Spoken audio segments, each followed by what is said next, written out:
Hello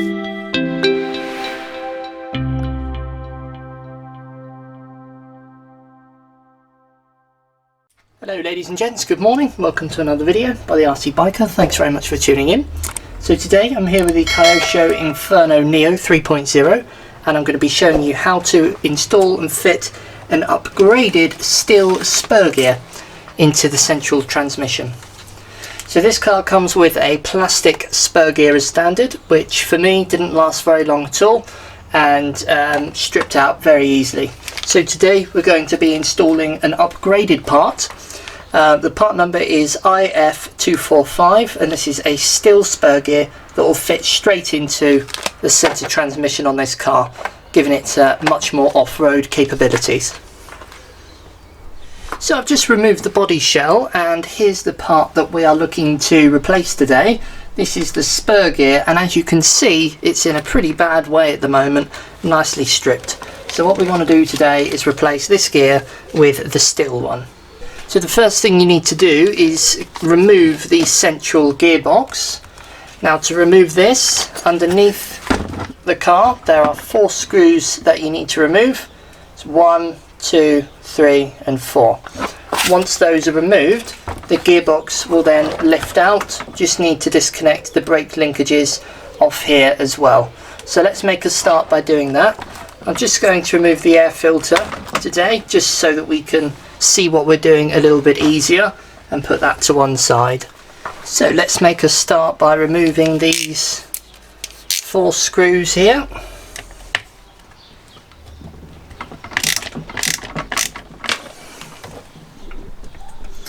So that's all 4 screws removed. So now I'm just going to turn the car back over again.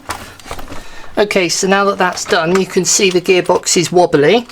Now the only thing stopping the gearbox from coming out now is the brake linkages. So I'm going to remove these 2 little screws. Now these are 1.5mm screws, so they are very small.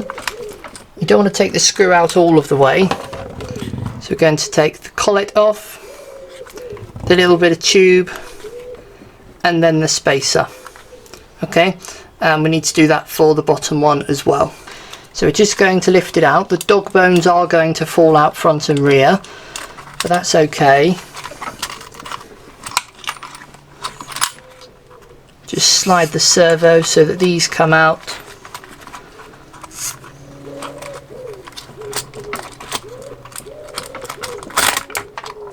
And then there you have it. There's your central gearbox with the stripped plastic spur gear. Okay, so what we need to do is remove this side of the gearbox so that we can access this gear. So first thing we need to do is remove the brake pads. Remove the 2 screws holding the top one in.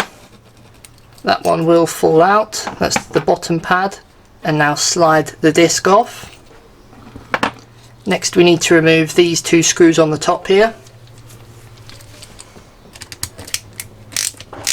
And with those screws removed, now we just need to slide this side off carefully. That's that removed. So next thing we need to do is remove these 4 screws that are holding on the gear. And with that removed, the plastic spur gear will now just simply slide off of this central differential gearbox.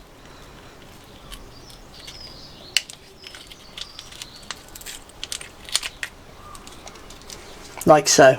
Okay, so here's your gearbox. That can go to one side for a second. Okay, so here's the new one then. So first thing we need to do is now remove this little pin here. That will allow this part to slide through. And we also need the bearing as well. The bearing slides onto the new gear, like so. This one slides through. And once that's in there, now you can slide the pin through, which will hold it all together.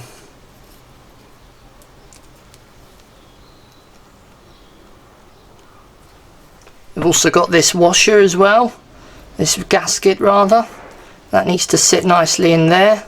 That would be a good idea to replace this if you're doing this, you know, a little bit further down the line and it's a little bit older, but this car is very new, so I'm not too worried about replacing it today. I'm just going to use the old one.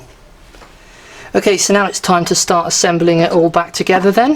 So first thing we need to do is slide the new gear inside, making sure that the differential is nicely in. Like I say, you can remove this part if you'd find it easier, but I'm managing to do it without removing it. So that's in there nicely, and now you've got 4 screws to replace. You just need to line the holes up.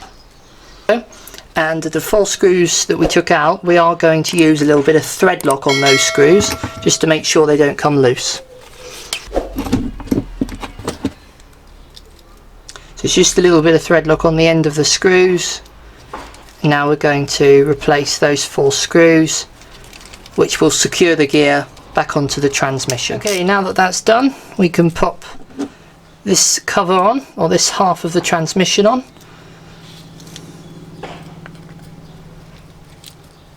Just slide it on like so, and now we can replace these 2 screws that go into the top here. Don't need to be super tight because you are screwing into plastic. So first we need to pop on one of the discs, then we're going to pop on one of the pads,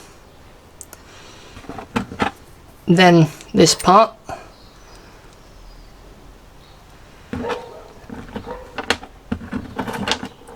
and then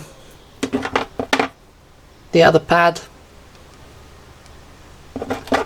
and then the caliper part on top.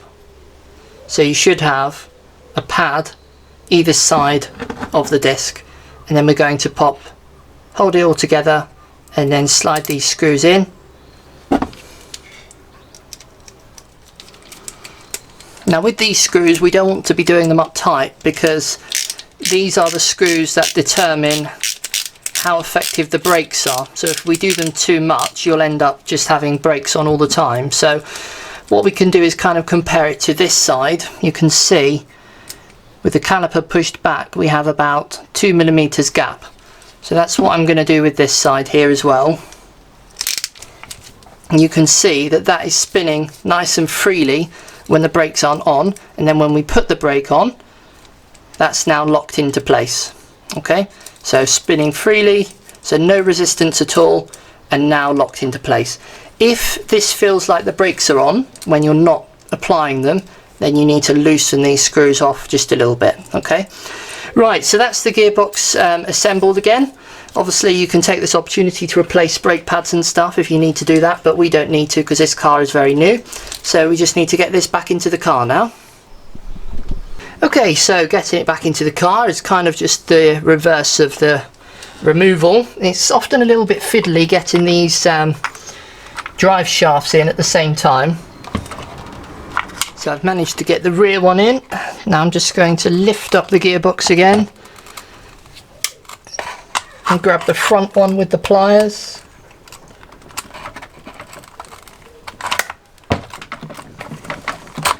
And now the front one is in as well. Slot the gearbox into place, which it feels like it is there. That's lovely. And before you screw anything up, just make sure the front drive shaft is in properly, and also the rear drive shaft is in properly, and also that you've got both of your brake linkages through the levers there. So once I've confirmed all of that, I'm going to turn the car back over. And now we're going to replace these 4 screws. Now you don't need to be using thread lock on these because you are screwing into plastic. Good, so that's all done. Let's just give this a little wipe down.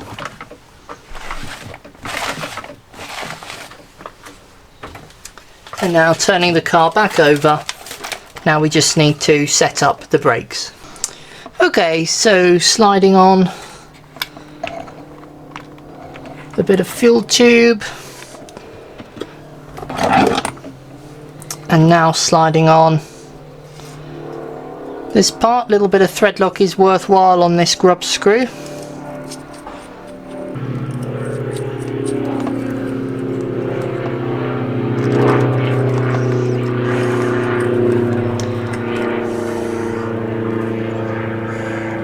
Might be worth just taking a photo of this part, these parts here, before you take it apart, just so that you can see exactly how it was adjusted.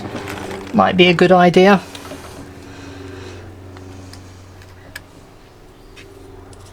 Again, a little bit of thread locks. We don't want these coming loose, because if you lose these you'll never find them.